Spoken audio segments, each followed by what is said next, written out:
અસલાલીમાં જનતા red, દેશી દારૂનો જથ્થો ઝડપાયો। અસલાલી રિંગ રોડથી અંદરના રસ્તા પર સ્થાનિકો સાથે મળી કોંગ્રેસ નેતા રાજેશભાઈ સોનીએ જનતા રેડ કરી સ્થળ પરથી કોથળા પર દેશી દારૂ પકડાયો। સ્થાનિકોનો આક્ષેપ, વારંવાર જાણ કરવા છતાં દારૂના અડ્ડા બંધ થતા નહોતા, જેના કારણે લોકો જાતે જ મેદાનમાં ઉતર્યા। પછી પોલીસ સ્થળ પર પહોંચી દારૂ જપ્ત કરી કાર્યવાહી હાથ ધરી। હવે સવાલ એ છે, જ્યારે જનતાને જ રેડ કરવી પડે ત્યારે તંત્રની ભૂમિકા શું? दारू जाहिर में पियो तो भाई बोरे वो आ लारी ऊपर जाहिर में दारू असलाली में वेचाई રહ્યો છે। આ असलाली ની પોલીસ સ્ટેશન ની હદમાં જાહેર માં દારૂ નો સ્ટેન્ડ ચાલી રહ્યું છે। આ બોટલીઓ ચલો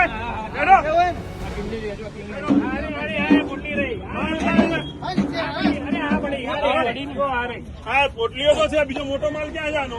એ સામે એ આણો ભાઈ સામે ચલો। બે જણા અહીંયા ઉભા રહો, બે ત્રણ જણા અહીંયા ઉભા રહો। હા પોટલીઓ તો છે, બીજો મોટો માલ ક્યાં જાનો? એ સામે એ આણો ભાઈ સામે ચલો। બે જણા અહીંયા ઉભા રહો, બે ત્રણ જણા અહીંયા ઉભા રહો। ક્યાં છે? સામે ચલો। પોલીસ સ્ટેશનની હદમાં અત્યારે અમે જનતા રેડ કરી છે અને બોરો ભરીને દારૂ મળ્યો છે। જાહેર રોડ પર દારૂ વેચાય છે અને એનો માલ અહીંયા આગળ બોરો ભરેલો પડ્યો છે।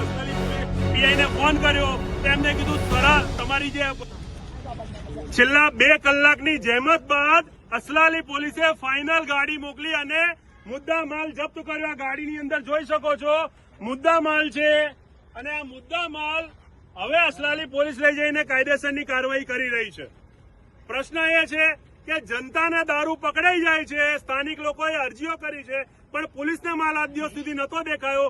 અને હવે હું આ વિડીયોના માધ્યમથી અસલાલી પોલીસ સ્ટેશનની હદમાં જેટલા લોકો આવે છે એમને અપીલ કરું છું, જ્યાં જ્યાં દારૂ વેચાતો હોય એનો વિડીયો મોકલજો। અમે જનતા રેડ કરીશું અને આ દારૂ અસલાલી પોલીસને આપણે મદદરૂપ થઈને આપીશું કે તમને નથી મળતો, અમને મળી ગયો છે, તમે પકડો। હવે જય હિન્દ। જોડે લુખી દાદાગીરી કરી છે, એટલા માટે અમારે આમાં શું કરવાનું તમે લોકો અમને કહેશો? નારોલ પોલીસ સ્ટેશન, પોલીસ સ્ટેશને અમને સરખો જવાબ આપ્યો। અસલાલી પોલીસે